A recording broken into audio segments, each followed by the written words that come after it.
அரசினுடைய செயலாளர்களாக இருக்கக்கூடியவர்கள் அரசியல் சார்ந்து பேசக்கூடாது, நீங்க நடுநிலையோடு செயல்படுங்க, அப்படி இல்லைன்னா அடுத்து வரக்கூடிய அதிமுக ஆட்சியில் உங்களுக்கு தகுந்த பாடம் கற்பிக்கப்படும் அப்படின்னு ஒரு மிரட்டுற தொழில பேசுறாரு சார். எப்படி பாருங்க,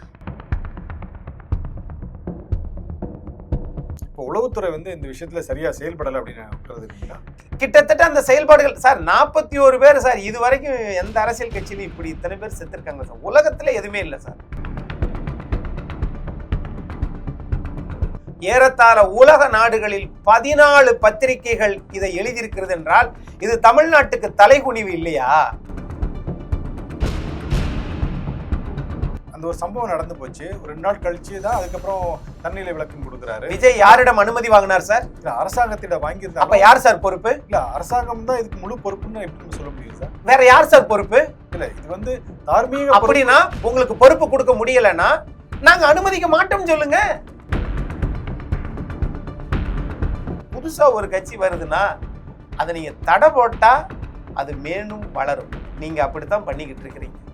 பேசாம விட்டுருந்தீங்கனால அது இந்த கரூர் சம்பவம் நடந்திருக்காது. அது எப்படி சார் 5 இடத்துல இந்த மாதிரி இவ்வளவு கூட்டம் இருந்துச்சுல, சம்பவம் எந்த இதுவுமே அசம்பாவிதம் நடக்கவே இல்லையா? எல்லாம் கரூர்ல நடந்ததுனால சந்தேகம் ஏற்படுது. அது என்ன கரூர்ல நடந்தா மட்டும் சந்தேகம் ஏற்படுது சார்? ஆமா சார். ஆபத்துக்கு உதவாத பிள்ளை, பசிக்கு உதவாத அன்னம், தாகத்தை தீராத தண்ணீர், ஒரு சோகத்தை ஆறுதல் சொல்லாத தலைவன், என்ன பிரயோஜனம்?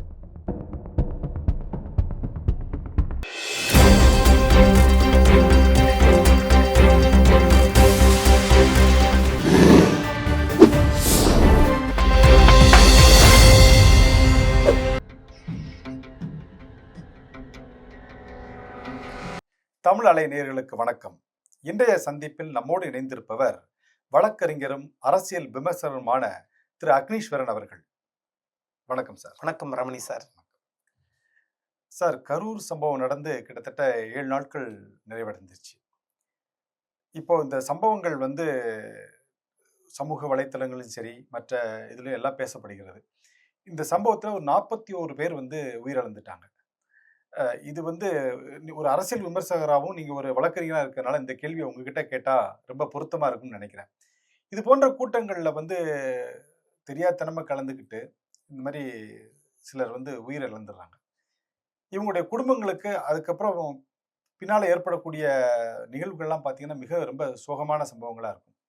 இதுக்கு தீர்வு தான் என்னங்க சார்? இந்த மாதிரி ஒரு சம்பவங்களுக்கு போறாங்க, திடீர்னு அவங்க வீட்டில் ஒரு மரணம் ஏற்பட்டு விட்டது. அந்த சோகத்திலேருந்து அவங்க வர்றதுக்கே கிட்டத்தட்ட காலங்கள் ஆகும். அரசு நிவாரண நிதியெல்லாம் அனௌன்ஸ் பண்ணுறாங்க. அது மட்டுமே அவங்களுக்கு போதுமானதாக இருக்குமா? இல்லை, பெரும்பாலும் அரசினுடைய இந்த நடவடிக்கை அவங்க இறந்துடுறாங்க. உடனே அந்த மாவட்ட ஆட்சித்தலைவர் 10 லட்சமோ 5 லட்சமோ 1 லட்சமோ பணம் கொடுக்குறாங்க. அந்த பாதிக்கப்பட்ட அல்லது இறந்த மரணம் அடைந்த அவங்க வீட்டிலேருந்து ஒருத்தருக்கு அரசாங்க வேலை கொடுத்தாலே அந்த தலைமுறைகள் அது தலைத்து வளரும் அப்படின்றதான். ஒரு அரசாங்கம் எதிர்காலத்தை நினைச்சு அந்த சந்ததியினரை நினைச்சு இப்படி பண்ணினாங்கன்னா அது நல்லதா இருக்கும் அப்படின்றதான் மக்களுடைய விருப்பமா நான் பார்க்குறேன். இல்லை, அப்படி பார்த்தா இந்த மாதிரி சம்பவங்களை அவங்க வாலண்டியரா போறாங்க, ஒரு சம்பவத்துல மாட்டிக்கிறாங்க, துரதிருஷ்டவசமா இதாகிடுறாங்க. அப்படி போறவங்களுக்கு எல்லாமே அரசு வேலைன்னு போனா சரியா இருக்குமா? அது இல்லை சார், நீங்க துரதிருஷ்டவசமா அப்படின்னு நீங்க சொல்றீங்க. எதிர்பார்த்தோ எதிர்பார்க்காமோ அது மரணம் வந்துடுது அல்லது அவங்க போறாங்க அப்படின்னா யாரை நம்பி சார் போறாங்க? அரசாங்கத்தை நம்பி போறாங்க, அரசியல் கட்சியை நம்பி போறாங்க, மாவட்ட ஆட்சித்தலைவர், அங்க காவல்துறை அதிகாரிகள் நமக்கு பாதுகாப்பு கொடுப்பாங்க, அங்க மின்சாரம் துண்டிக்கப்படாது, இந்த நாட்டுல நம்ம போயிட்டு பத்திரமா வீடு சேரலாம் என்று ஒரு அரசாங்கத்தின் மீது நம்பிக்கை இருந்ததுனால தானே வீட்டை விட்டு வெளியே வரோம். இல்லை நாங்களே வீட்டிலேயே நல்லா மீன் குழம்பு சாப்பிட்டு படுத்து கிடப்போமே. ஆக இவர்களெல்லாம் நம்பிக்கையற்றவர்களா போயிட்டாங்களா என்பதுதான் இங்க தெரியுது. ஒரு ஆட்சி அல்லது ஒரு அரசாங்கம் அல்லது அதிகாரிகள் அப்படின்னா பொதுமக்களை காப்பதுதான் ஒரு மக்களாட்சியினுடைய தலையாய கடமை. அந்த கடமையிலிருந்து திராவிட முன்னேற்ற கழகம் மே மாதம் 7ஆம் தேதி 2021 ஆட்சிக்கு வந்ததுல இருந்து அது 10 வருஷம் ஆட்சியில் இல்லாததுனால புதுசா வந்ததிலிருந்து ஒரு 3 மாத காலம் சிறப்பாக பயணம் செய்தார் தமிழ்நாட்டின் மாண்புமிகு முதலமைச்சர். அவ்வளவுதான். 2022ல தஞ்சாவூர்ல அந்த தேரு தீ விபத்து ஏற்பட்டு 11 பேர் செத்தாங்க. 2023ல மரக்காணத்துல கள்ளச்சாராயம் குடிச்சு 22 பேர் செத்தாங்க. 2024ல கள்ளக்குறிச்சியில 68 பேர் கள்ளச்சாராயம் குடிச்சு செத்தாங்க. அதே 2024ல வாக மேல சாகச நிகழ்ச்சி, நம்ம வான ஊர்தி, ஆமா ஏர் ஷோ. அது என்னன்னா, அதுல என்ன வேதனைன்னா, ஏர் ஷோ மத்திய இதுல இருந்தாலும், மத்திய அரசின் கீழே இயங்கினாலும், அன்றைக்கு தமிழ்நாட்டினுடைய முதலமைச்சர் மாண்புமிகு மு.க. ஸ்டாலின் அவர்கள் தலைமையில் நடந்த ஏர் ஷோ 5 பேர் செத்தாங்க. 20 ஆண்டுகளுக்கு முன்னால நடந்துச்சு. அம்மையார் ஆளுமை மிக்க தலைவர் ஜெயலலிதா அவர்கள் இதே மாதிரி நடத்துனாங்க. என்னன்னா, அன்னைக்கு காலையில 6 மணியில இருந்து 10 மணியோட முடிச்சுட்டாங்க. இவங்க நல்லா வெயில் அடிக்கும் போது நடத்தினாங்க. அதனால தண்ணியும் இல்ல, வெயிலும் அடிச்சிச்சு, சூரியனே காப்பாத்தாம சுட்டெரிச்சு 5 பேர் செத்து போயிட்டாங்க. ஆகவே இன்னைக்கு 2025ல கள்ளக்குறிச்சியில 41 பேர், இதுக்கு இன்னைக்கு அந்த கரூர்ல 41 பேர் செத்து இருக்கிறாங்கன்னா, இந்த ஆட்சி என்பது இதற்காகவா? ஆனா 2019ல காஞ்சிபுரத்துல அன்றைய முதலமைச்சர் திரு எடப்பாடி பழனிசாமி அவர்கள் தலைமையில் நடந்த அதிமுக ஆட்சியில அத்திவரதர் திருவிழா நடந்துச்சு. ஒரு நாளைக்கு 1 லட்சம் பேர் 1.5 லட்சம் பேர் வந்தாங்க. 48 நாள் நடந்துச்சு. ஆனால் அந்த தெய்வ திருவிழா, அத்திவரதர் திருவிழா பல ஆண்டுகளுக்கு பிறகு நடந்தது. எந்த விதமான அசம்பாவிதம் இல்லாம இருந்துச்சு. அதுதான் அதிமுக ஆட்சி. இன்றைக்கு நடப்பது திராவிட மாடல் ஆட்சி என்று தம்பட்டம் அடிக்கிறாங்க. இல்லை இல்லை, இங்க நடக்கிறது ஆம்புலன்ஸ் மாடல் ஆட்சி. அடுத்து வரப்போவது அம்மா மாடல் ஆட்சி என்பதை தமிழ்நாடு முதலமைச்சர் அவர்கள் 2019ல எடப்பாடி பழனிசாமி அவர்கள் அத்திவரதர் விழாவை எப்படி நடத்தினாரோ, அந்த எடப்பாடி பழனிசாமியிலிருந்து இன்றைய மாண்புமிகு முதலமைச்சர் திரு மு.க. ஸ்டாலின் அவர்கள் பாடம் கற்றுக்கொள்ளவில்லை. சார், நீங்க குறிப்பிட்டு சொன்னீங்க 2022ல தஞ்சாவூர்ல நடந்த மரணத்துல இருந்து இப்ப கரூர்ல நடந்த விபத்து வரைக்கும் எல்லாத்தையும் அடுக்கி சொன்னீங்க. அரசு இதுல நடவடிக்கை எடுக்கல அப்படின்னு எப்படி சொல்றீங்க? இல்ல, அரசு நடவடிக்கை அவங்களுடைய ஒரு இப்போ உதாரணமா சொல்ல போனா கரூர் நிகழ்ச்சியில கூட இளைஞர்கள் ஒரு கட்டுப்பாடோட இல்ல, அதனாலதான் இந்த மாதிரி சம்பவங்கள் நடந்துச்சு. காவல்துறை தகுந்த பாதுகாப்பு கொடுத்தாங்க, எல்லாமே பண்ணாங்க. ஆனா ஒரு கட்டுப்பாடு இல்லாம இளைஞர்கள் இருந்ததுனால இந்த சம்பவம் நடந்துச்சுன்னு சொல்றாங்க. ஆனா நீங்க அரசை குறை சொல்றீங்களே சார். இளைஞர்கள் கட்டுப்பாடோடு இருக்கிறாங்களா இல்லையா என்பது கேள்வியே இல்லை சார். ஒரு அரசாங்கம் நீதிமன்றத்துல போய் அனுமதி வாங்கிட்டு தானே சார் நடத்தினாங்க. கட்டுப்பாடை யாரு சார் விதிக்கணும்? மாவட்ட ஆட்சித்தலைவர், வருவாய் அலுவலர், இவங்க தானே சார், மாவட்ட கண்காணிப்பு அதிகாரி, இவங்க தானே சார் கொடுக்கணும். அப்ப இவங்க கட்டுப்பாடு அப்படின்னா, அந்த கட்டுப்பாடுன்னா நீங்க அது உங்களுக்கு மட்டும் ரேஸ் கோர்ஸ் எப்படி வச்சுக்கிறீங்க? இவங்களுக்கு மட்டும் முச்சந்தியை கொடுக்குறீங்க. எதிர்கட்சிகள்னாலே அப்படித்தானா? ஆக ஆளுங்கட்சி தான் இந்த நாடு சொந்தம், இந்த நாட்டின் அதிகாரிகள் எல்லாம் ஆளுங்கட்சி ஆதரவாகவே இருக்க வேண்டும் என்றால், அவங்க IAS படிச்சு வந்திருக்கிறாங்க, அவங்கள போய் திமுக செய்தி தொடர்பாளராக மாத்திட்டு இருக்கீங்களே. திமுகவிலே 47 செய்தி தொடர்பாளர் இருக்கிறாங்களா? தர்மபுரியில எதிர்கட்சி தலைவராக இருக்கக்கூடிய திரு எடப்பாடி பழனிசாமி பேசும்போது கூட ஒரு விஷயத்தை குறிப்பிட்டு பேசுறாரு. அதாவது அரசினுடைய செயலாளர்களாக இருக்கக்கூடியவர்கள் அரசியல் சார்ந்து பேசக்கூடாது, நீங்க நடுநிலையோடு செயல்படுங்க, அப்படி இல்லைன்னா அடுத்து வரக்கூடிய அதிமுக ஆட்சியில் உங்களுக்கு தகுந்த பாடம் கற்பிக்கப்படும் அப்படின்னு ஒரு மிரட்டுற தொழில பேசுறாரு சார். அது எப்படி பாக்குறீங்க? அதாவது சார், அரசாங்கம் என்பது அரசு இயந்திரத்தை தாண்டி அரசு அதிகாரிகள் அரசியல்வாதியா மாறிடக்கூடாது சார். இல்ல, அவங்க ஒரு விளக்கம் கொடுக்கறதுக்கு அவங்களுக்கு ஒரு வாய்ப்பு இருக்கு இல்லையா? விளக்கம் எப்ப கொடுக்கணும்? கொரோனா காலகட்டத்துல, ஒரு பேரிடர் காலகட்டத்துல, ஒரு பெரிய சுனாமி வந்துருச்சு, இக்கட்டான ஒரு பூகம்பம், நிலநடுக்கம், மழை, தொடர் மழை, அந்த மாதிரியான பிரச்சனைகள்ல தான் சார் துறை செயலாளர்கள் பேசுவாங்க. அவங்க செயல்பட வேண்டியதானே சார் வேலை. ஒட்டுமொத்த நிர்வாகத்தினுடைய தலைமையிடம் தானே சார் தலைமை செயலகம்.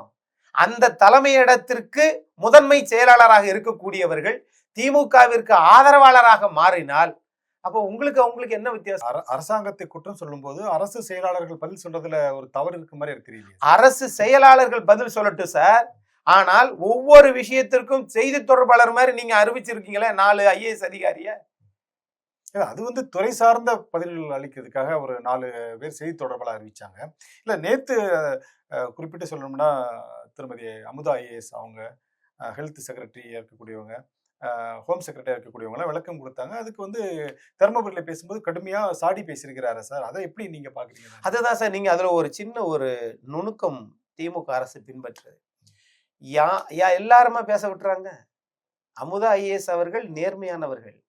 அந்த நேர்மையான இதுக்கு களங்கம் கற்பிக்க வேண்டுமென்றால் இவங்க சொன்னாதான் மக்கள் கேட்பாங்க அப்படின்னு திமுக கண்டுபிடிப்பது. ஏன் வேற அதிகாரி பேச வைக்க வேண்டியதானே? வேற அதிகாரியே இல்லையா? இல்ல, அந்த துறை அதிகாரிகள் விளக்கம் நான் அளித்தாங்க. அதைத்தான் கேட்கிறேன். நான் அப்புறம் துறை அமைச்சர் எதுக்கு? மக்கள் உங்களை நம்பல, ஒத்துக்கிறீங்களா? இல்ல, இவர் ஹெல்த் மினிஸ்டர் கூட சொல்லியிருந்தாரு, மா சுப்பிரமணியன் கூட, இது வந்து ஒரு கோர விபத்து நடந்துருச்சு, இந்த விபத்தா பாருங்க, அதை விட்டுட்டு இதுல வந்து அரசியல் பண்ணாதீங்கன்னு எடப்பாடி பழனிசாமி பார்த்து கேள்வி கேட்டாரு. அவர் கேள்வியெல்லாம் நிறைய தான் கேட்பாரு. ஆனா கிட்னி திருட்டு வந்து முறைகேடுன்னு சொன்னவர், புதுசா கண்டுபிடிச்சவர் அவர் தான். உச்ச நீதிமன்றம் என்ன, உயர் நீதிமன்றம் தீர்ப்பு என்ன சொல்லுச்சு? நீங்க தென்மண்டல IG அவங்க தலைமையில ஒரு 5 IPS அதிகாரியை நியமிக்க சொல்லியிருக்கிறாங்க.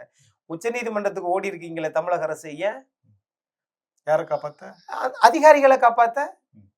மணல் திருட்டு 5 மாவட்ட அதிகாரிகளை வந்து ஆஜராக சொன்னாங்களே அமலாக்கத்துறையின் முன்பு, உச்ச நீதிமன்றத்துக்கு போனீங்களே, ஏன்?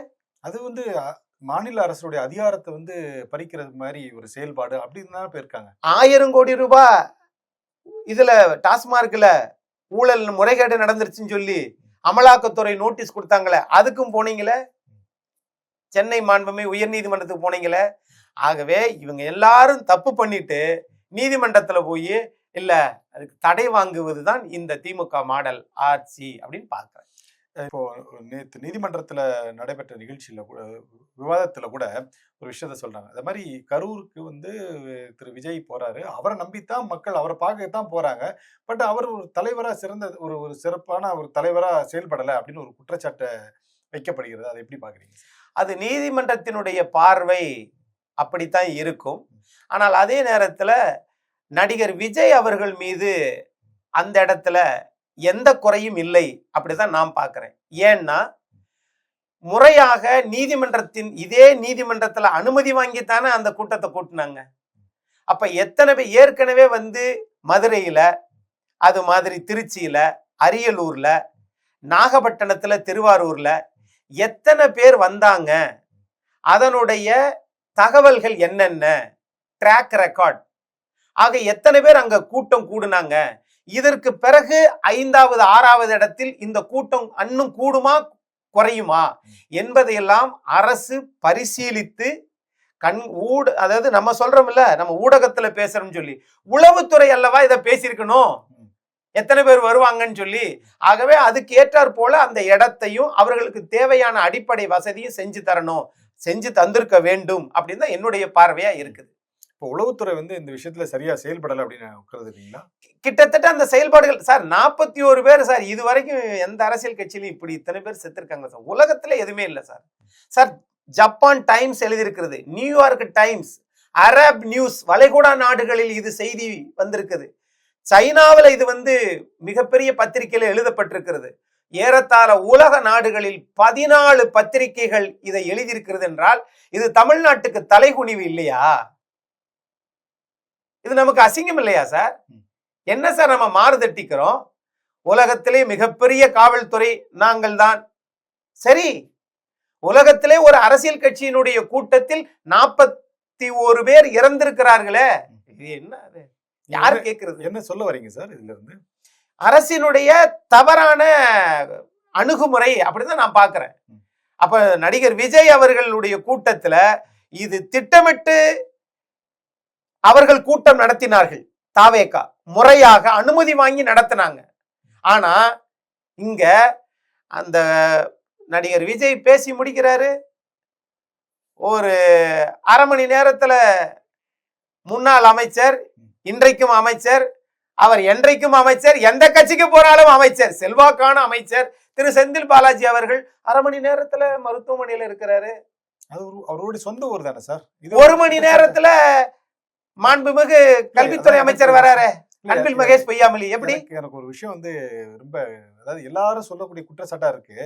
ஒரு சம்பவம் நடக்குது, அந்த ஊர்ல இருக்கிறாரு, அவர் போய் 1/2 மணி நேரத்துல போனதை ஒரு கேள்வி எழுப்புறாங்களே, அதாவது எப்படி வந்து செந்தில் பாலாஜி 1/2 மணி நேரத்துல வந்து மருத்துவமனைக்கு வர முடியும்? அவர் அந்த ஊர்ல தானே இருக்கிறாரு. இப்படி ஒரு சம்பவம் ஒரு ஊர்ல நடந்து போச்சு அப்படின்னா வராம இருந்தா அது ஒரு குற்றச்சாட்டு தானே சார்? ரமணி சார், நல்ல கேள்வி சார். அந்த ஊர்ல போலீஸே இல்லையா சார்? போலீஸ் இருக்கிறாரு. 150 போலீஸ் தான் வச்சிருந்தீங்க. 500 போலீஸ்ல பாதுகாப்பு கொடுத்தாங்க. நான் கேக்குறது, நீங்க மொத்தம் எத்தனை 27,000 பேர் வந்ததாக சொல்றாங்க, வெறும் 500 போலீஸ் தானா? இல்ல இவங்க அதாவது இதே திமுக கூட்டம் 30 விழா நடந்துச்சே, 3 அடிக்கு ஒரு போலீஸ் நிக்குதே. தாவேகா வந்து தன்னுடைய லெட்டர் பேட்ல இத்தனை 10,000 பேர் தான் வருவாங்க அப்படின்னு கொடுத்தனால ஒருத்தருக்கு 5 பேர் அப்படிங்கிற விதமா 500 போலீஸ் நாங்க பாதுகாப்பு கொடுத்தோம்னு சொல்றாங்க. இதுல என்ன, நீங்க திடீர்னு 27,000 பேர் வந்துருச்சுன்னா உடனே டிப்ளாய் பண்ண முடியாது இல்லையா? நான் கேக்குறேன், அரசியல் கட்சி என்ன மாதிரி கணிக்கும் அப்படின்னு அவங்களுக்கு தெரியாம இருக்கலாம். ஆனா ஒரு ஆட்சி நிர்வாகம் அதுதானே சார். வருவாய்த்துறையினுடைய வேலையே என்ன சார்? எந்த இடத்தை ஒதுக்கணும், அவங்களுக்கு என்ன தேவை, ஒரு அடிப்படை வசதி, பாத்ரூம் எல்லாம் கட்டி தர வேணாம், ஒரு குடிக்க தண்ணி வச்சிருக்காரு சார். அவர் குறிப்பிட்ட நேரத்துக்கு அந்த வரல அப்படிங்கிறாங்க. அது கூட ஒரு இந்த சம்பவம் நடக்கிறதுக்கான ஒரு காரணமா இருக்கலாம். ஏன்னா ஈவினிங் நேரம் ஆக ஆக கூட்டம் அதிகரிச்சிருச்சு. அவர் குறிப்பிட்ட நேரத்துல வந்து பேசிட்டு போயிருந்தாருன்னா எந்த சம்பவமே நடந்திருந்திருக்காது. நேரம் ஆக ஆக கூட்டம் அதிகமாயிருச்சு, அதனாலதான் இந்த மாதிரி சம்பவம் நடந்துருச்சு அப்படின்னு. அது தாவேகா கட்சி வந்து எடுத்த ஒரு தவறான முடிவு சார். ஒரு அப்பாவி மக்கள் அவர்கள் ஒரு கலை நயத்தை ஒரு திரைப்படத்தில் நடித்த ஒரு நடிகரை பார்க்க வந்தவர்கள் திரும்பி வீட்டுக்கு போகாம மயானத்துக்கு போறார்கள் என்றால் இல்லைன்னா எனக்கு என்ன வேதனைன்னா, நம்ம நிறைய உலகத்துக்கு அரசியலை நிறைய பேசுறோம், ஆனால் 41 பேர் செத்ததை இது வரைக்கும் சார் எந்த கட்சியும் பொறுப்பேற்கல. ஒரு தீவிரவாதி ஒரு இடத்துல ஒரு துப்பாக்கி சூடு நடத்துது, அது ஒரு கொலை நடந்திருக்குது அப்படின்னா அந்த கொலைக்கு அந்த தீவிரவாத இயக்கம் 2 நாளில் பொறுப்பேற்கும்.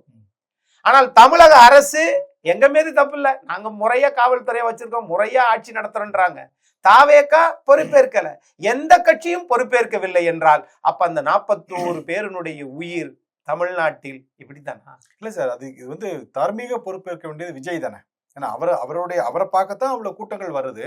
அந்த ஒரு சம்பவம் நடந்து போச்சு, ஒரு 2 நாள் கழிச்சு தான் அதுக்கப்புறம் தன்னிலை விளக்கம் கொடுக்குறாரு. விஜய் யாரிடம் அனுமதி வாங்கினார் சார்? இல்ல அரசாங்கத்திடம் வாங்கியிருந்தாங்க. அப்ப யார் சார் பொறுப்பு? இல்ல அரசாங்கம் தான் இதுக்கு முழு பொறுப்புன்னு எப்படி நம்ம சொல்ல முடியும் சார்? வேற யார் சார் பொறுப்பு? இல்ல இது வந்து தார்மீக அப்படின்னா உங்களுக்கு பொறுப்பு கொடுக்க முடியலன்னா நாங்க அனுமதிக்க மாட்டோம் சொல்லுங்க. அனுமதி மாட்டோம் சொல்ல முடியாது. அப்ப அனுமதிக்கு அது சட்டத்தில் இடம் உண்டுல்ல. அரசாங்கம் தார்மீக பொறுப்பு ஏற்க முடியுமா? அப்படித்தானே ஏற்க வேண்டும். நீங்க இதே வந்து முன்னாடி மட்டும் தூத்துக்குடி துப்பாக்கி சம்பவம், ஐயோ அப்படியாச்சு இப்படியாச்சு, நீங்க என்ன நடந்துச்சு? 17 அதிகாரி மீது நடவடிக்கை எடுக்க சொல்லி நீதி அரசி அருணா ஜெகதீசன் தலைமையில ஒரு குழு போட்டாங்க. இதுவரைக்கும் நடவடிக்கை எடுக்கல. மாறாக அவங்களுக்கு சைலேஷ்குமாருக்கு பதவி உயர்வு கொடுத்திருக்கிறாங்க. அதுதான் திராவிட மாடல் ஆட்சி. அவங்களையே கொண்டு வந்து திரும்பவும் கரூர் சம்பவத்துக்கு நீங்க 2வது ஆணையம் போடுறீங்களே. தமிழ்நாட்டில் வருத்தத்தோட பதிவு செய்யணும் சார். மக்களுக்கு எல்லா விஷயமும் தெரியாதுன்னு இவங்க நினைக்கிறாங்க. ஒரே ஆட்சி காலத்தில் 5 ஆண்டு காலத்துல ஒரே மனிதர் மீது 2 ஆணையம் போட்டது உண்டா? அருணா ஜெகதீசன் ஆணையம் போட்டது அதிமுக ஆட்சியில. அந்த ஆட்சி எப்ப நடைமுறைப்படுத்தினீங்க? எப்ப சார் அவங்க ரிப்போர்ட் கொடுத்தாங்க? அது கூட ஒரு தனியார் நாளிதழில் வந்ததுக்கு பிறகு, அதுக்கு பிறகு சட்டத்துறை அமைச்சர் ரகுபதி அவர்கள் இல்ல நாங்க சட்டமன்றத்துல அதை டேபிள் பண்றோம்னு சொல்லி சொன்னாங்க. அங்க கசிந்தது எதனால்? ஏன்? ஆட்சி அதிகாரம் என்பது அதிகாரிகளை நடவடிக்கை எடுக்காம இருக்கிறதுக்கு பேருதான் ஒரு ஆணையமா? ஏன் சார் இது? அப்ப இதுல எந்த நடவடிக்கை இருக்காது அப்படிங்கிறீங்களா? கிட்டத்தட்ட அப்படித்தானே. வேற யாருமே இல்லையா? ஏன் திரும்ப திரும்ப அவர்களே கொண்டு வருகிறீர்கள் என்றால் ஏற்கனவே கொடுத்த அந்த நடவடிக்கை மீது, அந்த அறிக்கை மீது நடவடிக்கையே இல்லை. இந்த நடவடிக்கை அப்படித்தான். நேதாஜி சுபாஷ் சந்திர போஸ் அவர்கள் இது மரணத்தை பத்தி 3 கமிஷன் போட்டாங்க. 3வது கமிஷன் அவருடைய நெருங்கிய நண்பர் முகர்ஜி கமிஷன் போட்டாங்க.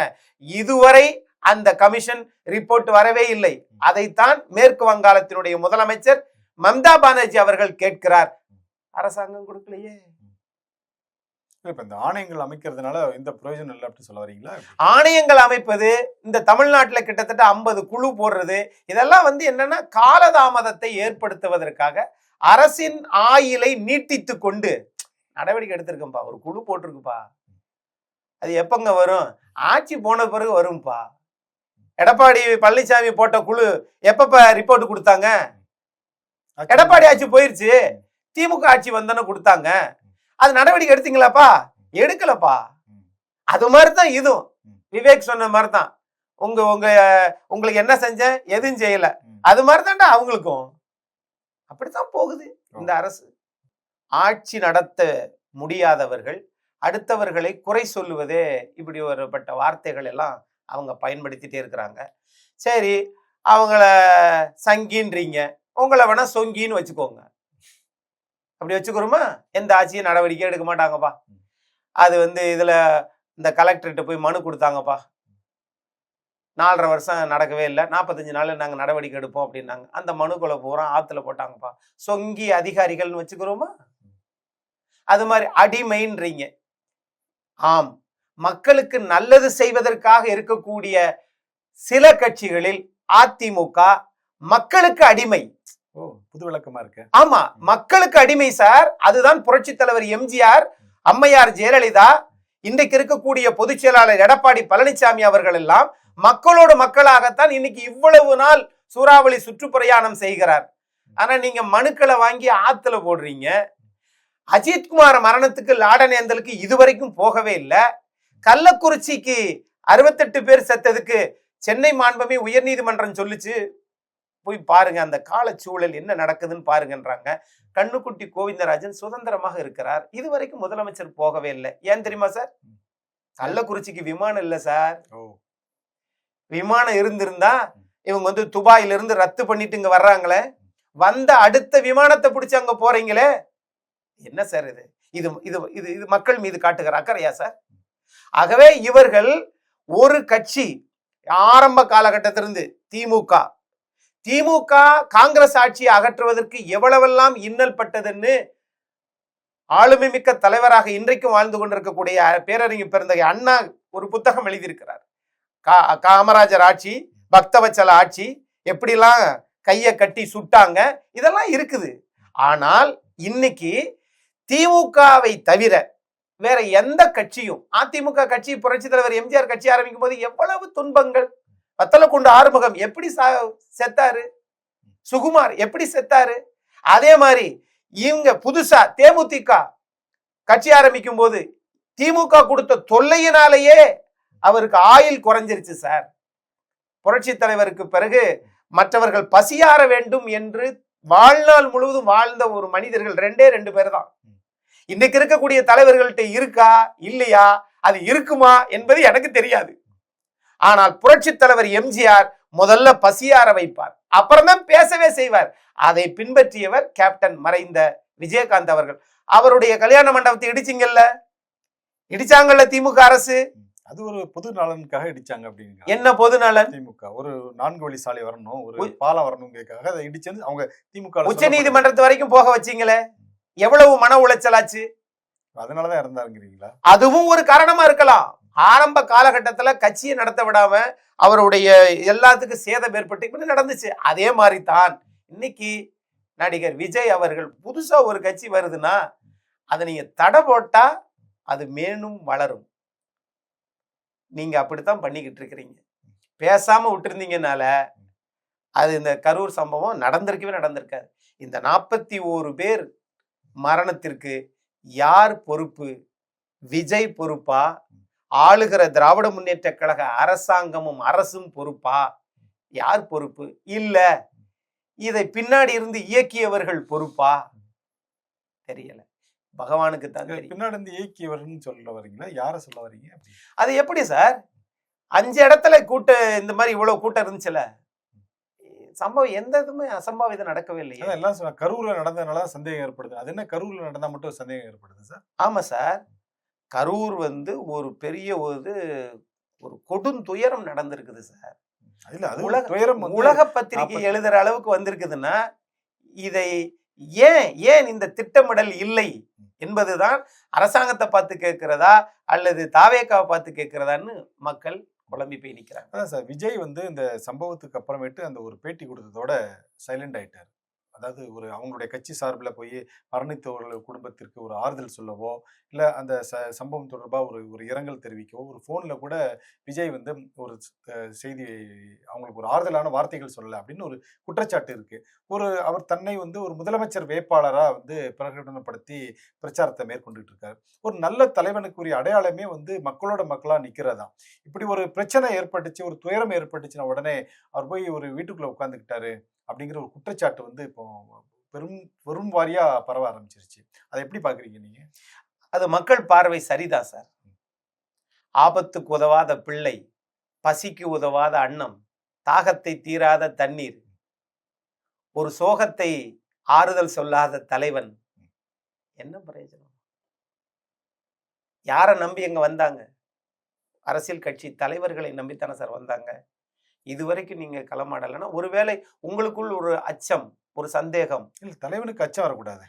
அதுதான் இல்ல நம்ம போனா மீண்டும் இந்த மாதிரி நிறைய கூட்டம் வந்துருச்சுன்னா என்ன நடந்திருக்குமோ என்று கூட நினைக்கலாம். ஆனால் அதெல்லாம் ஒரு பெரிய இதுவே கிடையாது. நீங்க காவல்துறையிட்ட சொல்லி இந்த மாதிரி ஒரு சம்பவம் நடந்து போச்சு, நான் எதிர்பார்க்காத ஒரு சம்பவம், ஆகவே நான் அங்க களத்துக்கு சேர்க்கிறேன், எல்லாத்தையும் நீங்க இது பண்ணுவீங்க, ரசிகர்களே நீங்க போங்கன்னு சொல்லி. சார், அவருக்கு என்னன்னு கேட்டீங்கன்னா, அவர் அந்த இடத்துல இருந்திருக்க வேண்டும் சார், அல்லது பத்திரிகையாளரை சந்தித்திருக்க வேண்டும். அதுதான் குறைஞ்சபட்சம் அவர் சென்னையிலேயாவது பத்திரிகையாளர் சந்திப்பை நடத்தி இருந்திருக்கலாமே. நடத்தி இருக்கணும். ஆனா ஏன் இவ்வளவு தாமதம் பண்றாங்க அப்படின்னு சொல்லிட்டு, அதுதான் சார். இப்போ ஒரு இந்த கட்சியை ஆரம்பிக்கும் போது பாத்தீங்கன்னா, புரட்சி தலைவர் எம்ஜிஆர் கட்சி ஆரம்பிக்கும் போது அவரை இயக்குவதற்கு கல்யாண சுந்தரம் என்கிற தண்டாயுதம், பால தண்டாயுதம் ஐயா, அவங்களை போன்ற 2 திசை காட்டும் கருவிகள் இருந்தாங்க. அது மாதிரி பாமக கட்சி ஆரம்பிக்கும் போது ஐயா பன்ருட் ராமச்சந்திரன், பேராசிரியர் தீரன், பொன்னுசாமி, தலித் எலுமலை, இவங்க திசை காட்டும் கருவிகளாக இருந்தார்கள். அப்படி ஒவ்வொரு இதுக்கும் ஒவ்வொரு இயக்கத்துக்கும் திசை காட்டும் கருவிகள் இருந்தார்கள். இவர்களுக்கு ரசிகர்கள் மட்டும்தான் இருக்கிறார்கள், அரசியல் அனுபவம் பெற்றவர்கள் இல்லையோ என்கிறது தான் இவ்வளவு சுணக்கம் ஏற்பட்டிருக்கா. வருங்காலத்தில், எதிர்காலத்துல மக்கள் உங்கள் மீது மிகப்பெரிய எதிர்பார்ப்போடு இருக்கிறார்கள். நீங்கள் இன்னும் பீரிட்டு வெளியிலே வந்து மக்களுக்காக பணியாற்ற வேண்டும் என்பதுதான் மக்களுடைய எதிர்பார்ப்பு. ஆனால் ஒரு சோகத்தின் போது நீங்க வெளியில வரல அப்படின்னு சொன்னால், அதுதான் ஒரு எதிர்மறையான ஒரு எண்ணத்தை வந்து விஜய் மேல உண்டாக்குது. அதை உடைத்தெறிவார், அதை தகர்க்க வேண்டும். அதற்கு உண்டான பயிற்சியை அவர் எடுத்துக்கொண்டுதான் வர வேண்டும். அப்படி இல்லை என்றால் அதுக்கு ஆண்ட அல்லது ஆளுமை மிக்க தலைவர்கள் எங்கு இருக்கிறார்களோ அங்கு நீங்கள் இணைந்து பணியாற்ற வேண்டும். கரெக்டா பாயிண்ட்டுக்கு வந்துட்டீங்க. இப்போ அடுத்த கேள்வி உங்ககிட்ட நான் அதுதான் கேட்கலாம். பாஜக தான் இவரை பின்னால இருந்து இயக்குறாங்க அப்படின்னு சொல்லி ஒரு செய்தி வந்து இப்ப தீவிரமா பரவிக்கிட்டு இருக்கு. அதாவது விஜய் வந்து நாங்க ஏற்கனவே சொன்னோம், பாஜகவுடைய பி டீம் தான் விஜய் அப்படின்னு. இப்போ அதை நிரூபிக்கிற வகையா செயல்பட்டு இருக்காரு. ஆதவ் அர்ஜுனா டெல்லி போயிருக்கிறாரு, திரைமறைவில் நிறைய வேலைகள் நடந்துட்டு இருக்கு அப்படின்னு சொல்லி செய்திகள்லாம் வருது. நீங்க எப்படி பாக்குறீங்க? எதிரிகள் அப்படித்தானே சொல்லுவாங்க. இந்த சம்பவத்துக்கு பொறுப்பேற்றுக்கிட்டீங்களா? இல்ல, யாருமே இது வரைக்கும் பொறுப்பேற்கலையே. அப்ப பொறுப்பேற்காத சம்பவத்துக்கு அவர் பி டீமா இருந்தானே, ஏ டீமா இருந்தானே, சி டீமா இருந்தானே, அடுத்தவங்களை ஒரு முத்திரை குத்துறதே, ஒரு போஸ்ட் ஆபீஸ்ல ஒரு கடிதம் போட்டோம்னா ஒரு முத்திரை குத்துவாங்க, அப்பா வந்துருச்சுன்னு. அதே மாதிரி கொடுக்கும்போது ஒரு முத்திரை குத்துவாங்க. 2 முத்திரை குத்துறது தான் இந்த திராவிட முன்னேற்ற கழக அரசு ஆட்சியினுடைய லட்சணமா சார்? அவர் எந்த கட்சியோட கூட்டணி வைப்பாரு சார்? அவங்க சொல்றதுக்கு வலு சேர்க்கிற விதமா விஜயோட செயல்பாடுகள் இருக்குல்ல. இப்போ நீங்க வந்து பாக்கணும், திராவிட முன்னேற்ற கழகம் இந்த குற்றச்சாட்டு சொல்றாங்க, பாஜகவுடைய கைகூலி அப்படின்னு சொல்லி விஜய் சொல்றாங்கன்னா அதுக்கான சில காரண காரியங்களை எடுத்து காட்டுறாங்க இல்லையா? இந்த மாதிரி பாருங்க, நாங்க சொன்னோம், ஆதவ் அர்ஜுனா டெல்லி போயிருக்காரு, யாரை பார்க்க போயிருக்காரு, அவருக்கு என்ஐஜி பாதுகாப்பு வேற கொடுக்குறாங்க அப்படின்னு சில காரணங்கள் சொல்லும் போது அதை பாக்குறவங்களுக்கு ஆமா இது உண்மையா இருக்குமோ அப்படின்னு தோணுது இல்லையா? இல்ல சார், வேணா ஒண்ணு பண்ணிடுவோமா?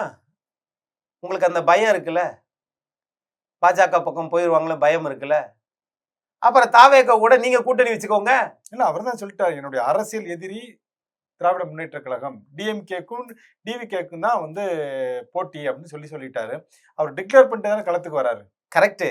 ஆனா அதே நேரத்துல நீங்க காங்கிரஸ் நீங்களும் ஒட்டி பிறந்த ரெட்ட குழந்தைகள் மாதிரி இருக்கிறீங்க. தமிழ்நாட்டுல வேற கட்சிகள், ஒண்ணு அதிமுக இருக்குது, ஆண்ட தமிழ்நாட்டில் எதிர்கட்சியா இருக்கிற அதிமுக இருக்குது, மத்தியில ஆளுங்கட்சி பாஜக இருக்குது, வேற கட்சியோட கூட்டணியே வைக்க கூடாது அப்படின்னா அது என்ன வருது? நீங்க கூட்டணியே வைக்கலையா இல்லையா? இல்ல அவர் வந்து மத்திய அமைச்சர்ல பங்கேற்கவே இல்லையா நீங்க? இல்ல அன்னைக்கெல்லாம் வந்து அந்த சங்கின்னு தெரியாதா?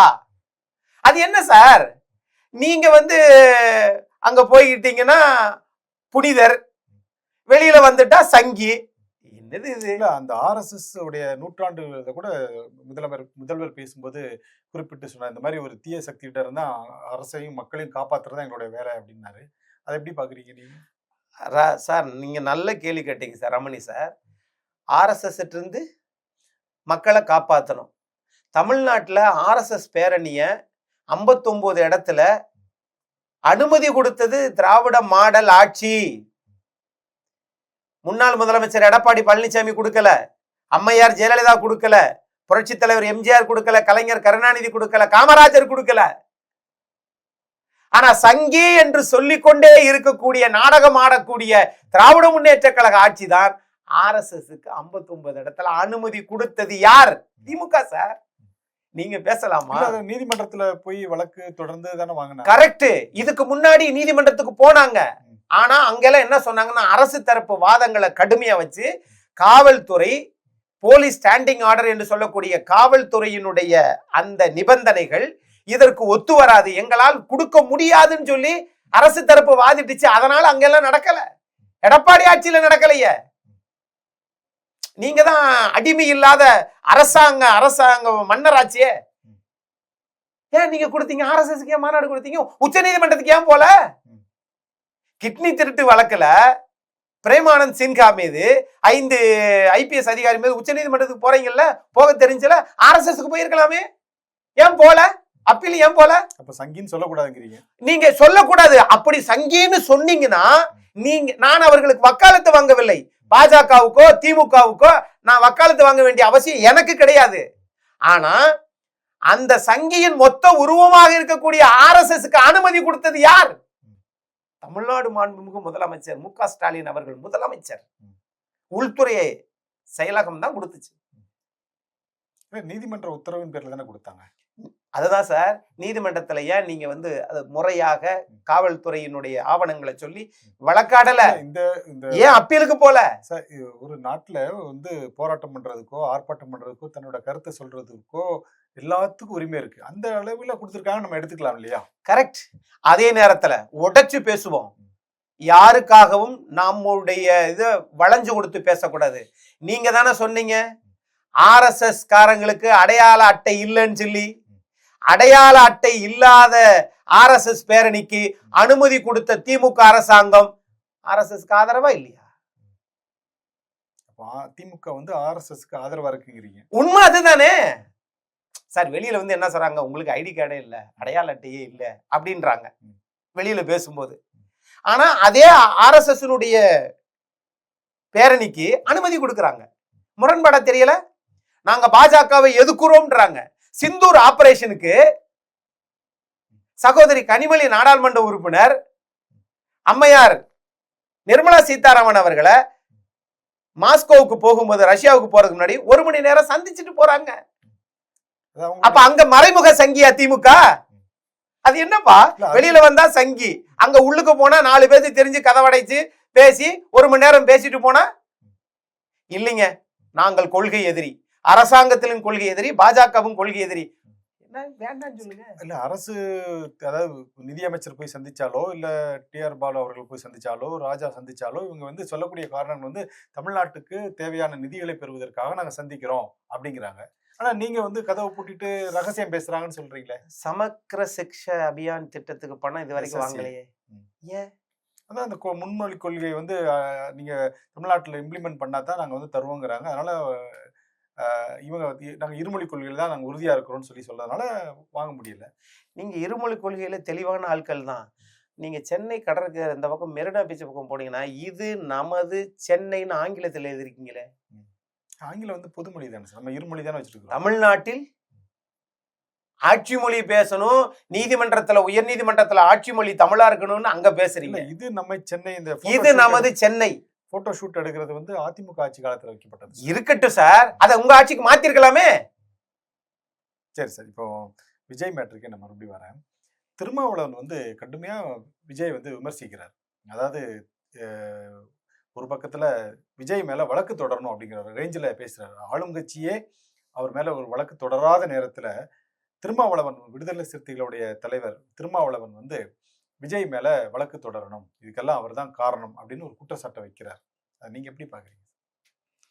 முழுக்க அவர் வந்து திமுகவே மாறிட்டாரு அப்படின்னு தான் நான் பாக்குறேன். வேங்கை வயல்ல குற்றச்சாட்டு சொன்னா உடனே திமுகவுக்கு மாறிட்டாங்க அப்படின்னு சொல்ற மாதிரி எடுத்துக்கலாமா சார்? அதாவது சார், இல்ல அவரும் ஒரு ஆளுங்கட்சி, அதாவது ஒரு கட்சியோட இருக்கக்கூடிய ஒரு ஆமா ஆளுங்கட்சி, அவர் ஆளுங்கட்சியில கூட்டணி இருக்கக்கூடியவர் அவரு. ஆமா, அவரு கூட்டணி கட்சியெல்லாம் மறந்துட்டு ஆளுங்கட்சியவே மாறிட்டாரு அண்ணன் திருமாவளவன். நான் கேட்கறது, நீங்க மற்றவங்களை குறை சொல்றது இருக்கட்டும் சார், பிற தலைவர்களை கட்சி தலைவர்கள் குறை சொல்றதுல இருக்கட்டும், நீங்க உங்க கட்சி சார்ந்தவங்களுக்கு அந்த கொள்கை தாத்பரியங்கள் அதுல இருந்து நீங்க சரியா கடைபிடிக்கிறீங்களா? ஆம்ஸ்ட்ராங் அவர்கள் மரணத்துல என்ன சொன்னீங்க? சிபிஐ வேணும்னு கேட்டீங்க. தமிழக அரசு கொடுத்துச்சா? கொடுக்கல. இப்ப உச்சநீதிமன்றம் என்ன சொல்லிருச்சு? சிபிஐ கொடுக்க சொல்லிருச்சு. நீங்க யாருக்கு ஆதரவா இருந்தீங்க? அரசுக்கு. அரசுக்கு. உச்சநீதிமன்றம் இப்ப இல்ல அவர் கேட்டாரு, சிபிஐ வேணும்னு கேட்டாரு, கொடுக்கலையே. அதுக்கு ஏதாவது வழக்கு போட்டீங்களா? இல்ல அவர் சார்ந்த வழக்கு போட்டிருக்காங்களே. நீங்க வழக்கு போட்டீங்களா சார்? இல்ல அவர் ஒரு முறையிடுறதுல வந்து ஒரு அதுதான் அது முறையீடோட சரி, முறையீடோட சரி. ஆகவே வேங்கை வயல்ல சிபிஐக்கு கேட்டீங்க, இது வரைக்கும் கொடுத்தாங்களா?